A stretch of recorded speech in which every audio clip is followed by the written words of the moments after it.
Stripe versus Razorpay. Two giants reshaping online payments. One builds a global empire. The other powers India's digital leap. Which one really delivers? On the left, Stripe, the global payments powerhouse trusted by tech giants. On the right, Razorpay, India's homegrown super app for payments and business banking. Let's skip the buzzwords and dive into what actually matters. We'll score them across real-world categories.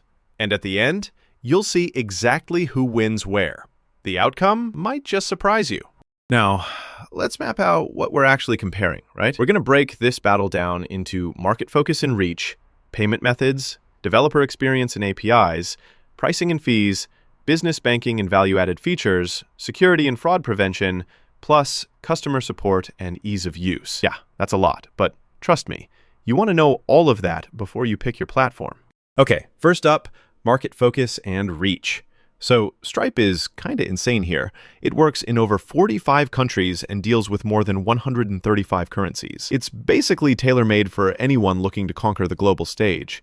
Like, if you want to go international, Stripe just gets it done. But, and it's a big but, it's not really focused on the Indian market. So you might miss out on some local quirks and features. Now, Razorpay, on the other hand, it totally rules India. UPI, wallets, Indian cards, all super smooth. But if you step outside India, suddenly things get tricky, and you're not tapping into that worldwide flow. Honestly, for global reach, Stripe takes this round, no question. Moving along to payment methods. So, Stripe, you get all the major international stuff, cards, wallets, you name it, it probably supports it somewhere. The catch? If you want UPI or Indian wallets, you're going to need an extra setup. Kind of annoying if you're specifically in India. And then there's Razorpay, which, wow, is like an all-you-can-eat buffet for Indian options. UPI, Paytm, RuPay, net banking, plus one click for local shoppers. Super cool. Not quite as versatile for global stuff, but honestly, if you're targeting India, it's unbeatable. So Razorpay snags the win here. Now, developer experience and APIs. Stripe sort of has a cult following here. Like, its APIs are top tier, the docs go super deep, and the whole system lets you pull off some pretty bananas custom integrations. The flip side, it can be intimidating. You might need a dev team that really knows their stuff if you want to push Stripe to the limit. Razorpay keeps it pretty chill for Indian developers. Easy SDKs, lots of ready-to-go features, and you can get started almost instantly. But for tricky, bespoke setups, especially across global markets, you might hit a wall. So for sheer power and flexibility, Stripe edges out Razorpay this time. Oh, and here's something cool you probably didn't know.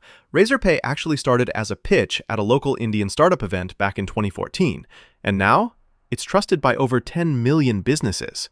Pretty wild, right? Let's talk pricing and fees. So, Stripe is transparent for domestic transactions. That's nice. And it's a strong pick for international cards and subscriptions. But here's my spicy take. If you're in India, those international fees can get, well, kinda high. Plus, there are weird, complex fees for some services, which is not great. Cut to Razorpay, they start at around 2% for domestic stuff, which is super competitive for Indian businesses. You get a clear fee structure, so no hiding in the weeds, though if you're doing international payments, expect to pay extra. Still, for local businesses, honestly, Razorpay wins here hands down. Next up, business banking and value-added features. Okay, Stripe tries to do some cool stuff if you're US-based, like Stripe Atlas, which lets you create a US company, plus it's killer for things like revenue recognition. But guess what? If you're all in on Indian business banking, Stripe just doesn't offer much. Now, Razorpay? It's got Razorpay X, a full payout and banking suite, payroll automation, quick hosted payment pages, even event ticketing. If you're launching in India, it's honestly next level. If you're outside India, less hype. For value adds and business banking in India, Razorpay is the clear winner. Now, security and fraud prevention. This is where Stripe flexes. PCI DSS Level 1 certified. Top marks. And Stripe Radar is kind of a legend with global scale fraud detection. So you can sleep easy. Not much to complain about. Razorpay does well for India-specific threats. It's PCI DSS compliant, and its smart analytics really help local businesses. But if you want the big guns for global security, Stripe just takes the cake here. All right, Last but not least, customer support and ease of use. Stripe gives you a solid knowledge base and tons of community answers, but honestly, support isn't always the fastest, especially if you're dialing in from India. Razorpay?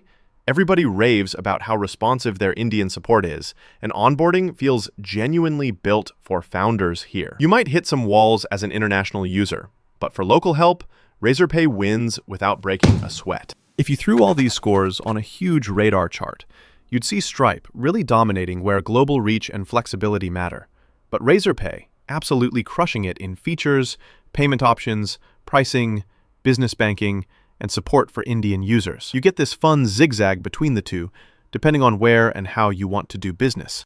So honestly, if your dreams are all about global markets and you need super flexible, developer-first tools, Stripe is your winner. But if you're building for India, UPI, local cards, business banking, and you just want things to work out of the box, then Razorpay is the one to beat. Pick Stripe for world domination, or Razorpay for speed and ease right here in India. Did this help clear things up?